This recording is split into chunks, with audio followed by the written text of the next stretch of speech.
లోపలేం లేదు డొల్లా. అదనమాట సంగతి.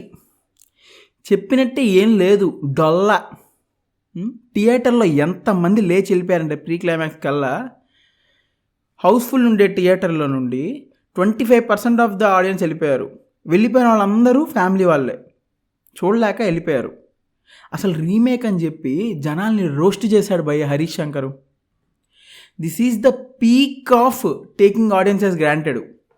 రవణతో 4 పాటలు, 4 కాదు, ఒక 6 పాటలు, ఒక 4 ఫైట్లు, ఇంకా హీరోయిన్ చేత 1 గంటన్నర ఎక్స్పోజింగ్ చేసేస్తే సినిమాలకి జనాలందరూ వచ్చేసి హిట్ టాకు సూపర్ హిట్ 100 కోట్లు అనుకున్నాడో తెలియదు, కానీ పిచ్చ కాన్ఫిడెంట్గా ఉన్నాడు హరీష్ శంకర్ అయితే ఈ సినిమాతో. సర్లే, ఇంకా సినిమాలోకి వద్దాం. స్టార్టింగు ఒక అనవసరమైన స్కిట్.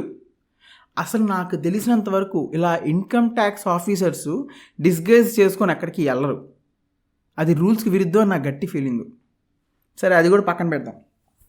వాళ్ళు కొడుతూనే ఉన్నారు, మనం తీసుకుంటూనే ఉన్నాం, ఓకే.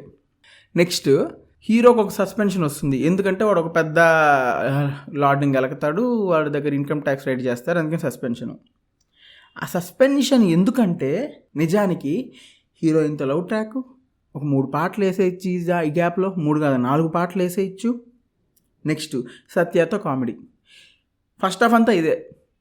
మొత్తంలో ఫస్ట్ హాఫ్లో బాగుంది పార్ట్ ఏంది అంటే సత్య కామెడీ. బాగా వాడుకున్నారు భయ్య సత్యాన్ని మాత్రం.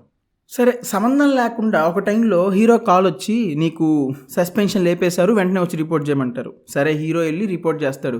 రిపోర్ట్ చేసిన వెంటనే నీకు సస్పెన్షన్ ఎత్తేయడంతో పాటు ప్రమోషన్ అంటాడు. అరే ఇందిరా, ఇది సస్పెన్షన్ ఎత్తేసి ప్రమోషన్ ఎలా వస్తుందిరా? సరే, ఇది కూడా కొట్టారు, తీసుకున్నాం, బాగానే ఉంది అనుకొని నెక్స్ట్ చూస్తున్నాం. జగత్ బాబు ఇంటికి హీరో రైడ్కి పోతాడు భయ్య. 4 రోజు కంటిన్యూస్గా రైడ్ చేస్తాడు వాళ్ళ ఇంట్లోనే తింటాడు, వాళ్ళ ఇంట్లోనే పడుకుంటాడు. అరే ఇది రైడ్ అనుకుంటున్నారా, లేకపోతే వాళ్ళు ఏమైనా చుట్టాలా, ఐటీ ఆఫీసర్ అయ్యా? ఇంకా దారుణం ఏంటంటే హీరో ఏం తెలివివాడేం సెర్చ్ చేయడు, క్యాజువల్గా హీరోకి అన్నీ అడ్వాంటేజ్గా జరిగిపోతూ ఉంటాయి. దానికోసం అంటూ హీరోకి అన్నీ దొరకడం కోసం అంటూ హీరో కష్టపడకూడదు కాబట్టే కొన్ని క్యారెక్టర్ని పెట్టాడు హరీష్ శంకర్. లైక్ చంపక్ చంద్ర సినిమా మొత్తంలో హీరోకి అడ్వాంటేజ్ వచ్చి చంపక్ చంద్ర క్యారెక్టర్.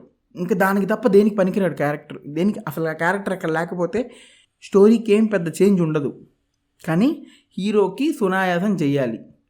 ప్రతి ఒక్క క్యారెక్టర్లేండి, ఒకటేంది రెండేంది అనవసరమైన క్యారెక్టర్లు చాలా ఉన్నాయి. బామ్మ క్యారెక్టర్ ఒకటి, చెప్పుకుంటూ పోతే అసలు జగత్ బాబు, రవితేజ తప్ప మిగిలినవన్నీ వేస్ట్ క్యారెక్టర్లే.